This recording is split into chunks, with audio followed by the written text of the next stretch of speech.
Now I want to show you some prime examples of staying off the damn edges on your paint work. First thing I want to show you is this is plastic, this is metal, and you'll notice a shine difference. Okay, this is a dull looking shine. So is this. I haven't touched it, but I shot it in about 50-degree weather, and what's happened is the reducer, an ammo reducer in the paint has turned milky. Now that may come out in time, or I may reshoot it, which I will reshoot it because I shouldn't have done it in that cold weather. Now on to staying off the edges, I'm sanding down the black paint, which normally I wouldn't do, but you'll have to sand down the 2 or 3 clear coats that you put on it, on this panel,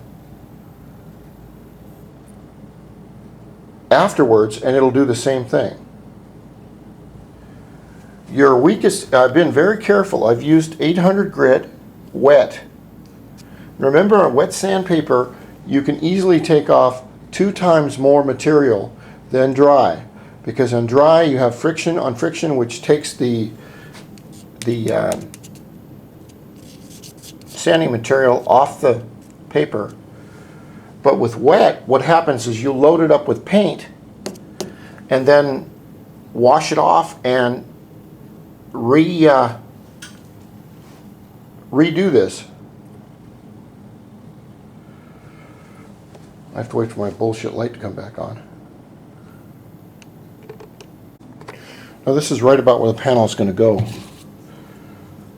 Your edges here and here and here are always going to be your thin spots, and right up here.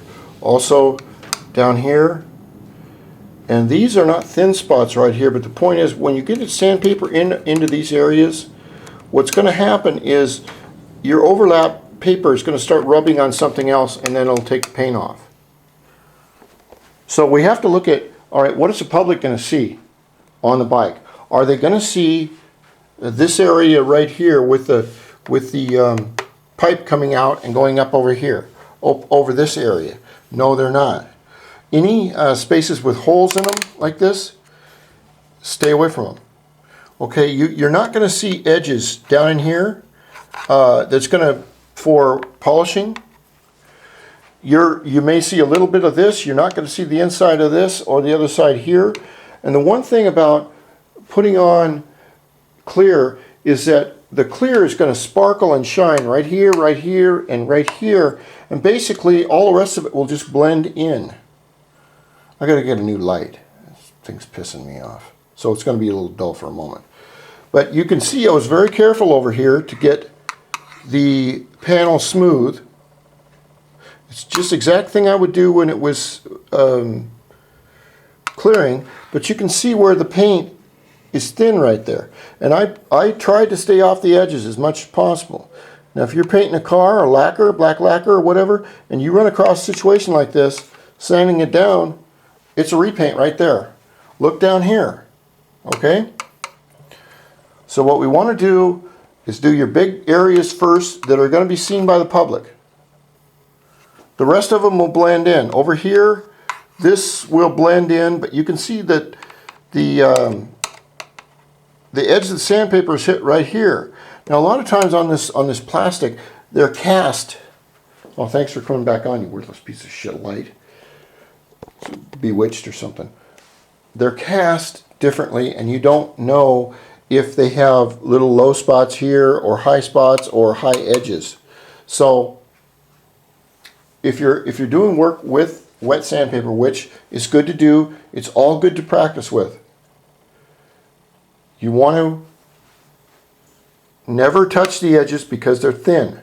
Now when you go to clear coat, okay, your clear coat will go on the same way. It will go on heavy here, and it will go on the same thickness on this edge, but it will spread out this way. Okay, so your pinnacle of your edges will have less on them. And when you do your clear coat and you do your polishing, you can leave a little extra area around the edges, because your large panels, once they get polished up, they're really going to look good, and they're going to just sparkle and shine, and you won't notice any little tiny divot or problem there. Now the way to fix this, what I will do is I want to put 3 millimeters of paint on everything, or try to. I'll take this outside and I'll do a little patch right here. I'll put some more material there. I'll put some more material on this edge and these other edges. Over here, where this, these are support struts that what they're there for to keep the this panel rigid. And you can see I've done some work up here, but if you look real closely, I've burned right through on these edges. These things, if they're not going to be seen in these little pockets and things, leave them alone, because they're they have a whole bunch of edges, curves, geometry to them that you don't need to worry about. Down here, these are the same way. Now with these, like I said before, you need to make sure that you get your angle on your eye, your visual angle this way, this way, this way, straight down, and this way. Same with these little pieces. Otherwise, I can make a bet with you that if you go to paint something, all right, do it the best that you can. Get every angle you think you can get, and come back the next morning when it dries and take a look and see what you missed, because you will miss something. And another tip is, if you, after you paint it and it's getting there, bring out one of your family members or one of your mistresses, or somebody, and have them look at it and say, do you see any misses? Sometimes another set of eyeballs will really help in finding problems. And these are just some tips for the beginning painter. All right, and like all painters, like all surgeons, like all dentists, everything else, you can have a doctor's license, a surgeon's license, and not do it for 20 years, and you do not want to go back into high-speed surgery, because good painting takes someone that is, it's like a bodybuilder, constantly in shape with their painting. Okay? So it does take practice. Now me, I'm working on these little jobs. I can stop, I can redo them, I can tweak them, everything else. On a car, you cannot do that. On a car, you've got one shot to get it right. You bring it in your downdraft paint booth and you shoot it. And it is what it is. And if you miss a few spots, most of the other painters are going to laugh at you because you're a fucking moron through all that work. And you'll probably get fired. But remember, to be a good painter, it takes practice. Practice and faith in yourself and a good teacher. So I hope this helps, and these are for my records and for the future. And maybe sometime in the future I go, damn, that oil thing didn't work out right. I wish I had a picture of that thing right there, and I'll look back at my videos and see it. Great, there it is.